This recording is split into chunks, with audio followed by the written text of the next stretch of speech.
Positive personality ધરાવનાર માને છે કે જો હું ચાલવાનું શરૂ કરીશ તો લક્ષ્યાંક સુધી પહોંચી જ જઈશ, ચાલવાનું ટાળ્યા કરીશ તો મંજિલ કદી હાથ નહીં આવે. આ સંદર્ભમાં સાંભળો ચીનની એક પ્રાચીન કથા. પહાડી તીર્થસ્થાન નજીક એક માણસ યાત્રા માટે જરૂરી ચીજ વસ્તુઓ વેચતો હોય તો આવતા જતા યાત્રાળુઓ પાસેથી તીર્થસ્થાનની શાંતિ અને પવિત્રતાના ગુણગાન સાંભળી એ પણ મનોમન નક્કી કરે કે હું પણ એક દિવસ ત્યાં જઈશ.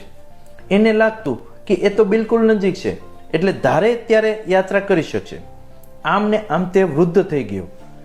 એક દિવસ એનાથી રહેવાયું નહીં એટલે બધી તૈયારી કરીને યાત્રાએ નીકળી પડ્યો.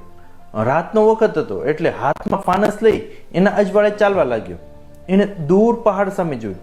ઘનઘોર અંધારું હતું.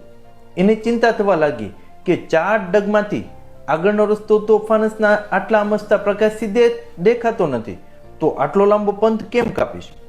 એટલામાં ઉત્સાહથી છલકતો બીજો યાત્રી ત્યાંથી પસાર થયો અને દુકાનદારને પૂછ્યું, આમ ઊભો છે કેમ? શું આગળ નથી જવું?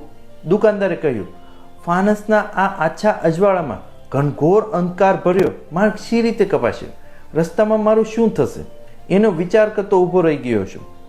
પેલા યાત્રિકે કહ્યું, તમારી પાસે તો 4 ફૂટ દૂરનું દેખાય એવું ફાનસ છે, જ્યારે મારી પાસે તો માંડ 1-2 ફૂટ દૂર સુધી દેખાય એવું નાનકડું ફાનસ છે.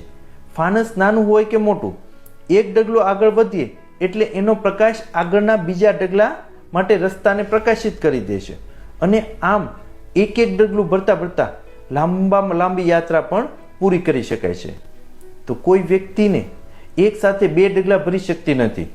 એક ડગલું ચાલતા રહીને માર્ગનો અંધકાર કે અવરોધ વટાઈ શકાય છે અને એમ વણ અટકી યાત્રા ધ્યેય પ્રાપ્તિને સુનિશ્ચિત બનાવે છે.